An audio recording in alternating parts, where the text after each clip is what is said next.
गुजरात के साहिल से टकराने के बाद समुद्री तूफान बिपरजॉय की रफ्तार कम हो गई है, लेकिन अब ये तूफान राजस्थान की तरफ बढ़ रहा है, जिसके बाद जनूबी राजस्थान में भारी बारिश का खतरा बना हुआ है। इससे पहले तेज हवाओं और मूसलाधार बारिश के साथ साइक्लोन बिपरजॉय ने गुजरात में बड़े पैमाने पर तबाही मचाई। देखिए रिपोर्ट।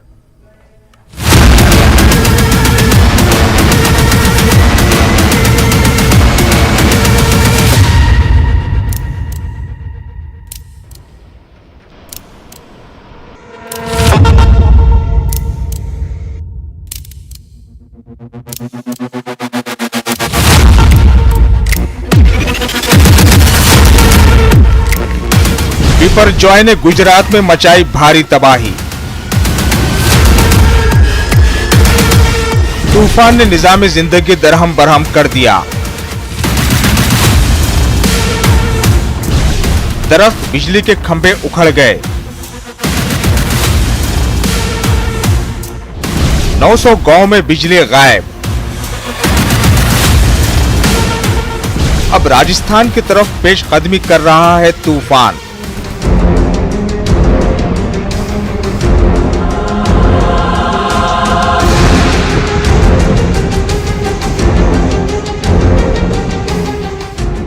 गुजरात के साहिल से टकराने के बाद समुद्री तूफान बिपरजॉय की रफ्तार कम हो गई है। अब यह तूफान राजस्थान की तरफ बढ़ रहा है, जिसके बाद जनूबी राजस्थान में भारी बारिश का खतरा बना हुआ है। इससे पहले तेज हवाओं और मूसलाधार बारिश के साथ साइक्लोन बिपरजॉय ने गुजरात में बड़े पैमाने पर तबाही मचाई। कमजोर होने से पहले तूफान ने निजामी जिंदगी दरहम बरहम कर दिया। सैकड़ों दरख्त जड़ से उखड़ गए। सैकड़ों गांवों से बिजली गायब है। समंदरी साहिलों पर भारी लैंडस्लाइडिंग हुई। नेशनल डिजास्टर रिस्पांस फोर्स के मुताबिक तूफान के जमीन से टकराने के बाद किसी भी शख्स की जान नहीं गई है। एनडीआरएफ के डीजी अतुल अग्रवाल ने कहा कि लैंडफॉल से पहले 2 लोगों की मौत हुई थी। खुशकिस्मती से लैंडफॉल के बाद कोई जानी नुकसान नहीं हुआ है।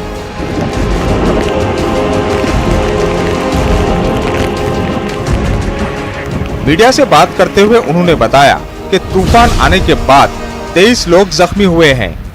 23 से ज्यादा मवेशियों की पानी में डूबने से मौत हुई है। कच्छ और सौराष्ट्र के तकरीबन 1000 से ज्यादा गांव में बिजली नहीं है। 20 से ज्यादा बिजली के खंभे उखड़ गए हैं। लगभग 800 से ज्यादा दरख्त गिर गए हैं। द्वारका में सबसे ज्यादा दरख्त गिरे हैं। दर्जनों इलाकों में पानी की फराहमी में खलल पड़ा है। साइक्लोन अभी सीवियर साइक्लोन में तब्दील हो चुका है और दोपहर तक साइक्लोन में तब्दील हो जाएगा और शाम तक डीप डिप्रेशन में परिवर्तित हो जाएगा। 12 किलोमीटर की गति से अंदर की तरफ जा रहा है। हमें जो डैमेजेस की रिपोर्ट्स मिली हैं उसमें ये एक बड़ी प्राप्ति है कि लैंडफॉल के बाद कोई भी जानहानि नहीं हुई है। Not even a single casualty. 2 जानें हमने पहले खोई थी लैंडफॉल से पहले, लेकिन पशुओं की हमने 24 जानें खोई हैं और 23 लोग घायल हुए हैं। घरों के डैमेजेस की बात करें तो 500 से अधिक घर डैमेज हुए हैं, लेकिन उसमें ज्यादा कच्चे घर जो हट्स हैं वो डैमेज हुए हैं। पक्के मकान शायद 6-7 ही डैमेज हुए हैं।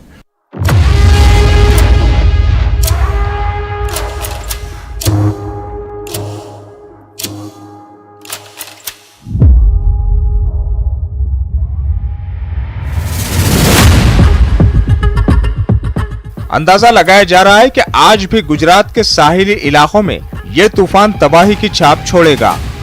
महकमे मौसमियात के मुताबिक यहाँ मौसम लगातार खराब रहने का इम्कान है। यही वजह है कि कच्छ और सौराष्ट्र के साहिली इलाकों में कच्ची झोपड़ियों को नुकसान पहुँच सकता है। बिजली और मवासलाती निजाम मुतासिर हो सकता है। धान की फसल तबाह हो सकती है। माहीगिरों के लिए वार्निंग जारी की गई है।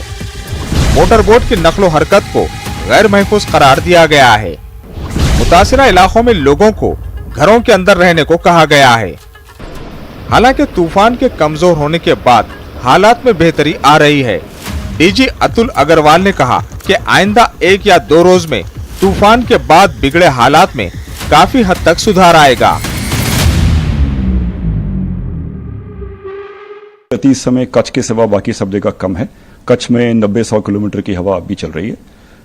बरसात कहीं बहुत ज्यादा नहीं है। द्वारका में थोड़ी फ्लडिंग हुई है, द्वारका जिला में, देवभूमि में, और बाकी जगह राजकोट के सिवा बहुत हल्की बारिश है। तो आशा है कि इस दिन के चलते चलते काफ़ी नॉर्मलसी आ जाएगी।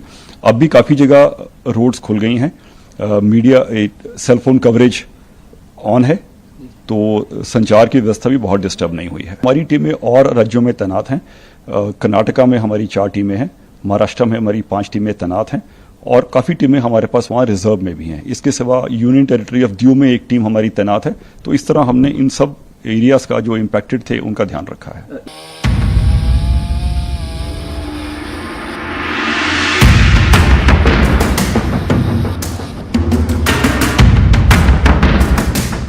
वहीं बिपरजॉय अब गुजरात से आगे बढ़ने के मूड में है।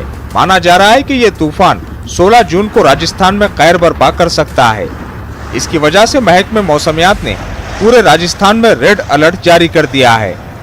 महकमे मौसमियात के मुताबिक आज बाड़मेर, जालोर, जैसलमेर और जोधपुर समेत आसपास के कई इलाकों में तेज बारिश और तूफान के इम्कानात हैं। करीब 15 जहाज तैयार करके रखे हुए हैं डिफरेंट जगह गुजरात के अंदर। गुजरात में हमारे 8 स्टेशंस हैं, इंक्लूडिंग गांधीनगर। ये हमारा ऑपरेशनल बेस नहीं है, लेकिन तूफान को देखते हुए हमने अपने 2 डॉर्नियर यहां शिफ्ट कर लिए हैं। और वहीं लोगों से तूफान से बचने के लिए एहतियाती तदाबीर पर अमल करने की गुजारिश की जा रही है। साहिली इलाकों में जाने से परहेज करने को कहा गया है। माहीगिरों को समंदर में जाने से मना किया गया है। उम्मीद यही की जा रही है कि जल्द से जल्द इस तूफान का खतरा टल जाए। Bureau report, news 18 JKLH। Manipur में मरकजी वजीर ममलिकत डॉक्टर राजकुमार रंजन सिंह की रिहाइशगाह पर भीड़ ने हमला कर दिया। हुजूम ने अम्फाल के कोंगबा वजीर की रिहाइशगाह पर तोड़फोड़ की और आग लगा दी। हमले के वक्त राजकुमार रंजन अपनी रिहाइशगाह पर मौजूद नहीं थे। इस वाकये के बाद मरकजी वजीर ममलिकत ने कहा कि मौजूदा रियासती हुकूमत अमन कायम करने में नाकाम रही है। काबिल जिक्र है कि मणिपुर में सूरत हाल के पेश नजर इंटरनेट सर्विसेज 20 जून तक मुअत्तल कर दी गई हैं। मणिपुर में कर्फ्यू के बावजूद इस हफ्ते हमलों और झड़पों के वाकयात सामने आए हैं। Was working for the last 30-40 years for the ethnic harmony and respect each others. There is no religious issue. We are free. India, you know, is secular. Anybody can, any community can have their own faith. There is no restriction, not on that base. But this is unwanted and this is unguarded incident. Some of my houses were burned down. That is my own sweat, earning money. I am not a corrupt. Under the political regime of the Prime Minister, there was no one is corrupt in this regime. So, I do not know, this is also mob. If it is a religion, I am a Hindu. Attackers was Hindu. It is not religion. It's clearly proved that. So this is a mob. मगरबी बंगाल की वज़ीर आला और TMC सदर ममता बनर्जी ने मगरबी बंगाल पंचायत इंतखाबात के दौरान झड़पों को लेकर ओपोजिशन के इल्जामात का जवाब दिया है। जनूबी 24 परगना में सीएम ने कहा कि जो लोग कह रहे हैं कि बंगाल में अमन नहीं है, वो बताएं कि सीपीआईएम के दौरे हुकूमत में अमन क्या था। उन्होंने कहा कि कांग्रेस पार्लियामेंट में हमारा ताउन चाहती है और फिर हमारे खिलाफ बयानबाजी करती है। ममता ने कहा कि टीएमसी बीजेपी के खिलाफ कांग्रेस का साथ देने के लिए तैयार है, लेकिन सीपीआईएम से हाथ मिलाने के बाद हम से ताउन की उम्मीद न रखें। काबिल जिक्र है कि कांग्रेस ने बंगाल पंचायत चुनाव में सीपीआईएम से इत्तेहाद किया हुआ है। टीएमसी चीफ ने कहा कि कांग्रेस बीजेपी की गोद में बैठी है और बीजेपी कांग्रेस की गोद में बैठी है। ममता बनर्जी ने कहा कि अगर कांग्रेस बंगाल में बीजेपी के साथ इत्तेहाद करती है तो इसे कौमी सतह पर हमसे हिमायत की उम्मीद नहीं रखनी चाहिए। आज के तुमरा बोलছো বাংলায় শান্তি নেই, কিসের শান্তি? সিপিএম এর আমলে কোন শান্তি ছিল? শ্মশানের শান্তি। কংগ্রেস অনেক রাজ্য চালিয়েছো, সিপিএম এর সবচেয়ে বড় দোসর আর বিজেপির বড় দোসর, আর পার্লামেন্টে আমাদের সাহায্য চাও, আমরা করব তাও বিজেপির বিরুদ্ধে, কিন্তু মনে রেখো বাংলায় সিপিএম এর সাথে ঘর করে আমাদের কাছে বাংলায় সাহায্য চাইতে আসবে না।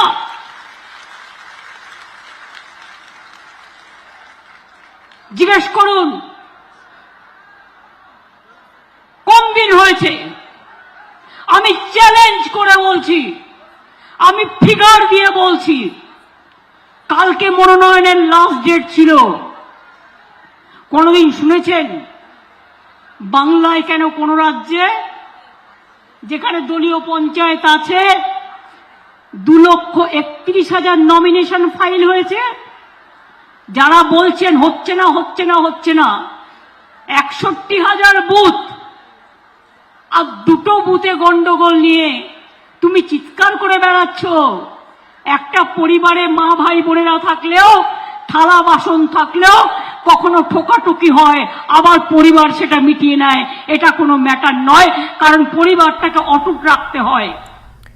रेसलिंग फेडरेशन ऑफ इंडिया के साबिक सदर बृजभूषण शरण सिंह पर खवातीन रेसलर्स के जिनसी इस्तेसाल का इल्जाम लगाने वाली पहलवान साक्षी मलिक ने सिंह के खिलाफ दायर पुलिस चार्जशीट पर अपना पहला रद्द-ए-अमल दिया है। अपने बयान में साक्षी मलिक ने कहा कि वो इस पूरे मामले पर चार्जशीट आने का इंतजार कर रही हैं। दूसरी जानिब पॉक्सो मुतासरा के केस वापस लेने पर साक्षी मलिक ने कहा कि ये सुप्रीम कोर्ट तय करेगी कि किस बयान को जायज माना जाए। उन्होंने कहा कि मुतासरा के घर वालों पर दबाव था और पुलिस ने पॉक्सो की दफात हटाई है। उन्होंने मजीद कहा कि हम मुतालबा करते हैं कि WFI के इंतखाबात में बृजभूषण के रिश्तेदारों में से किसी को उम्मीदवार न बनाया जाए। कल चार्जशीट में जो है वो दोषी करार उनको दिया गया है और बाकी क्लियर जब होगा, जब हमारे जो लीगल टीम ने है एप्लीकेशन डाली है, 1-2 दिन में उनके हाथ में चार्जशीट आ जाएगी, देन वो क्लियर बता पाएंगे कि क्या क्या चार्जेस लगे हैं और आगे क्या क्या प्रोसेस होगा। पॉक्सो की जो धारा है वो हटाई गई है, इस पे क्या कुछ बोलेंगे आप? देखो, ये पुलिस ने हटाई है, लेकिन जैसा हमने सुना है सुप्रीम कोर्ट के अंदर ये है कि सुप्रीम कोर्ट डिसाइड करता है कि वो कौन से वाले बयानों को मानेगा, पहले वाले या जो भी बाद में हुआ है। और रही बात उसकी, वो तो काफ़ी दिन से हम बता ही रहे हैं कि उसका जो फादर है उनकी पूरी फैमिली के ऊपर बहुत ज़्यादा प्रेशर है। ब्रेक के बाद आपका खैर मकदम है। मरकजी हुकूमत ने Nehru memorial museum and library का नाम बदलकर prime minister museum and library करने का फैसला कर लिया है। Nehru memorial museum and library society की एक खुसूसी मीटिंग में नाम बदलने का ये फैसला किया गया है। बना हुआ नेहरू मेमोरियल अब प्रधानमंत्री मेमोरियल के नाम से जाना जाएगा। 25 तारीख को इस सोसाइटी की बैठक हुई, जिसके उपाध्यक्ष है रक्षा मंत्री Rajnath Singh. NMML Nehru memorial museum and library society की बैठक में ये तय किया गया कि अब नेहरू मेमोरियल म्यूजियम का नाम बदलकर प्रधानमंत्री संग्रहालय के नाम पर रखा जाएगा। और जिस तरीके से पिछले साल इस प्रधानमंत्री संग्रहालय का उद्घाटन प्रधानमंत्री नरेंद्र मोदी ने किया था, जब जवाहरलाल नेहरू प्रधानमंत्री थे तो वो इसी घर में रहा करते थे और उनसे जुड़ी हुई चीज़ें यहाँ पर रखी गई थी, म्यूजियम के बतौर यहाँ रखी गई थी। और पिछले साल प्रधानमंत्री संग्रहालय का शुभारंभ प्रधानमंत्री नरेंद्र मोदी ने किया और उसके बाद इसे आम जनता के लिए खोल दिया गया है। आम लोग आकर यहाँ पर घूम सकते हैं, देख सकते हैं। और प्रधानमंत्री नरेंद्र मोदी ने ये भी कहा था कि आज़ाद भारत के जो अब तक के प्रधानमंत्री हैं उनसे जुड़ी हुई जो जीवनी है, उनसे जुड़ी हुई जो चीज़ें हैं उस प्रधानमंत्री संग्रहालय में रखी जाएंगी।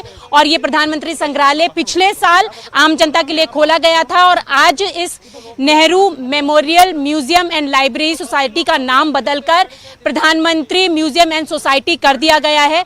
और इस प्रधानमंत्री संग्रहालय के अंदर जो चीज़ें हैं पुराने प्रधानमंत्रियों से जुड़ी हुई वो भी यहाँ पर रखी जाएंगी। इसके साथ कई तरीके के जो लाइट शो हैं वो भी यहाँ पर आयोजित किए जाते हैं। रेनोवेशन का काम यहाँ पर पूरा हो चुका है और देखें तो यहाँ पर लाइट एंड साउंड शो जिस तरीके से किया जाता है और तमाम जो प्रधानमंत्री अब तक रहे हैं उनसे जुड़ी हुई चीज़ें यहाँ पर आकर जो लोग हैं वो देख सकते हैं, जान सकते हैं उनसे जुड़ी हुई मेमोरीज को। हालांकि प्रधानमंत्री संग्रहालय का नाम जिस तरीके से अब नेहरू म्यूजियम का नाम बदलकर प्रधानमंत्री संग्रहालय कर दिया गया है, इस पर जो कांग्रेस पार्टी है वो हमलावर है। कांग्रेस के जो नेता हैं जयराम रमेश, उनका कहना है कि ये प्रतिशोध की वजह से किया गया है, तमाम तरीके की बातें उनकी तरफ से की आ रही हैं। लेकिन अब तीन मूर्ति पर बने हुए नेहरू म्यूजियम को आने वाले समय में प्रधानमंत्री संग्रहालय के नाम से जाना जाएगा और यहाँ पर लोग दूर दूर से आते हैं अपने प्रधानमंत्री, अपने देश के बारे में जो जुड़ी हुई चीज़ें हैं उनको देखने के लिए। और प्रधानमंत्री नरेंद्र मोदी ने भी कहा था जब इस प्रधानमंत्री संग्रहालय का उद्घाटन किया गया था कि अब तक के जो प्रधानमंत्री रहे हैं उनके बारे में लोग किस तरीके से जान सके, इसीलिए ये प्रधानमंत्री संग्रहालय यहाँ पर बनाया गया था। और यहाँ पर प्रधानमंत्री नरेंद्र मोदी की एक प्रतिमा भी लगाई गई है। इसके साथ जो प्रधानमंत्री हैं जो अब तक के प्रधानमंत्री रहे हैं उनसे जुड़ी हुई चीज़ें भी यहाँ पर संग्रहालय में रखी गई हैं। तो आप देख सकते हैं कि प्रधानमंत्री संग्रहालय का बोर्ड भी आपको तस्वीरों के माध्यम से दिखाई दे रहा होगा। तो अब आने वाले समय में नेहरू म्यूजियम प्रधानमंत्री संग्रहालय के नाम से जाना जाएगा। कैमरा पर्सन बीरू के साथ रचना, न्यूज़ 18 दिल्ली। वहीं कांग्रेस ने इसकी मुखालफत की। कांग्रेस के तर्जुमान गौरव विलभ ने कहा कि हुकूमत चाहे कुछ भी करे, पहले वज़ीर-ए-आज़म जवाहरलाल नेहरू का नाम अवाम की यादों से नहीं मिटा सकती। साल से जो जगह academicians, researchers, think tank, policy makers के लिए एक मंदिर था जहां पर उनको लोकतंत्र, संविधान, संवैधानिक मूल्यों की रक्षा का जो लिटरेचर है जो वहाँ उनको कहीं नहीं मिलता तो वहाँ पे मिलता, उसका नाम बदल के प्रधानमंत्री जी ने एक बार पुनः ये बता दिया देश को कि वह छोटे मन के व्यक्ति हैं। और मैं याद दिलाना चाहता हूँ उन्हीं को, क्योंकि वह तो वाजपेयी जी को भी भूल गए। वाजपेयी जी ने कहा था छोटे मन से कोई बड़ा नहीं बन सकता। इस विरासत को मिटाने से, एक पट्टिका से पंडित नेहरू जी का नाम मिटाने से 140 करोड़ देशवासियों के दिल में जो पंडित जी के प्रति सम्मान, मान और नाम लिखा हुआ है, मोदी जी आप उसको कैसे हटाओगे? जिला कुपवाड़ा में फौज को एक बहुत बड़ी कामयाबी मिली। फौज ने पाकिस्तान की जानिब से दरअंदाजी की एक बड़ी कोशिश को नाकाम बना दिया और इस दौरान 5 गैर मुल्की दहशतगर्दों को हलाक किया गया। एडीजीपी कश्मीर ने एक ट्वीट करके इसकी जानकारी दी। एडीजीपी के मुताबिक इलाके में अभी तलाशी कार्रवाई जारी है। कुपवाड़ा जिले में एलओसी के पास जुमागुंड इलाके में यह ऑपरेशन अंजाम दिया गया। फौज के अलावा पुलिस की मुश्तरका टीमें इस ऑपरेशन का हिस्सा है। पुलिस को इतला मिली थी कि लाइन ऑफ कंट्रोल पर जुमागुंड इलाके में दहशतगर्दों का एक ग्रुप सरहद पार करते हुए हिंदुस्तानी हदूद में दाखिल होने की कोशिश में है। इसके बाद फौज और पुलिस ने मुश्तरका कार्रवाई शुरू की और इलाके में सर्च ऑपरेशन चलाया गया। इस बीच दहशतगर्दों ने फौज और पुलिस पर फायरिंग शुरू कर दी। इसके बाद से पुलिस और फौज के जवानों ने भी जवाबी कार्रवाई की। इसमें अब तक 5 गैर मुल्की दहशतगर्द हलाक किए गए, उनसे जंगी साजो सामान बरामद किया गया। फौज ने पूरे इलाके को मुहासरे में लेकर सर्च ऑपरेशन जारी रखा।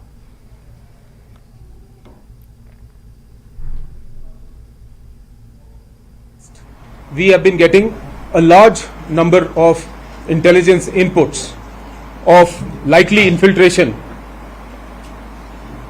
from across the line of control.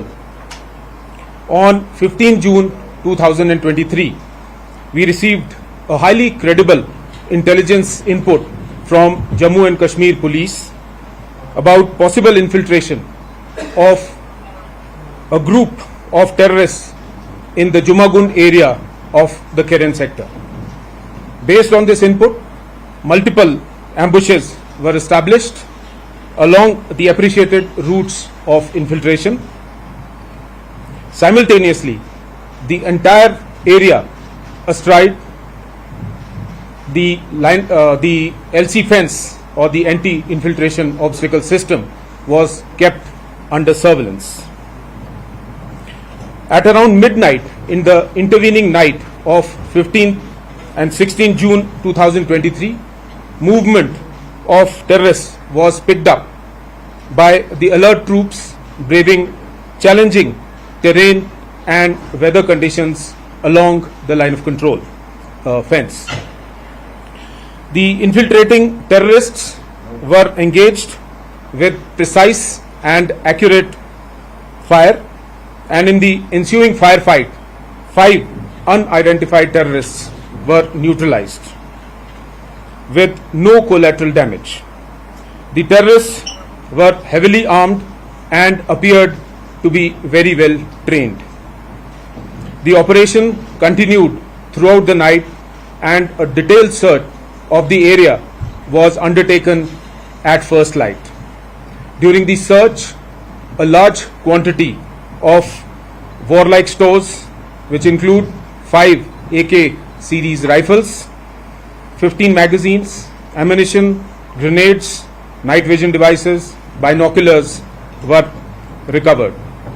The operation is a reflection of high level of synergy between the Indian Army and Jammu and Kashmir Police, who have been working tirelessly to ensure that our beloved Jammu and Kashmir remains peaceful and continues to progress on the path of development and prosperity. I compliment all the officers and men who participated in Operation Jumagun and assure everyone that we shall remain steadfast in our resolve to defeat the evil designs of the inimical elements. मई 2023 को अनंतनाग में दहशतगर्दों की जानिब से हलाक किए गए उधमपुर के दीपक शर्मा नामी सर्कस मजदूर का केस को पुलिस ने हल करने का दावा किया। पुलिस ने 5 मिलिटेंटों को गिरफ्तार कर लिया है। अनंतनाग में मुनक्किदा प्रेस कॉन्फ्रेंस के दौरान डीआईजी जनूबी कश्मीर रईस मोहम्मद बट ने कहा कि जम्मू कश्मीर पुलिस के स्पेशल इन्वेस्टिगेटिव टीम ने कम से कम वक्त में ये मामला हल कर लिया है, जबकि कत्ल के लिए इस्तेमाल की गई स्कूटी के अलावा अनंतनाग पुलिस ने एक AK-47 राइफल, गोलियों के राउंड, 2 पिस्तौल, 3 हैंड ग्रेनेड और 7 मोबाइल फोन भी जब्त किए हैं। प्रेस कॉन्फ्रेंस में एसएसपी अनंतनाग आशीष कुमार मिश्रा और दीगर आला अफसरान भी मौजूद रहे। पुलिस के मुताबिक गिरफ्तार किए गए 5 अफराद पाकिस्तान में मुकीम जैश और कश्मीर फ्रीडम के हैंडलर खालिद इमरान के साथ राब्ते में थे और उसी के इशारों पर दीपक शर्मा को कत्ल करने की वारदात अंजाम दी गई।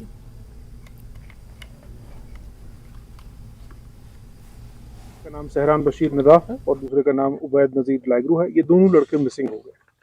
हमारी इन्वेस्टिगेशन भी इन्हीं इंडिविजुअल्स की तरफ पॉइंट कर रही थी और इनके लिए फिर एक लंबा चौड़ा जो है हमें एक सर्च ऑपरेशन लॉन्च करना पड़ा।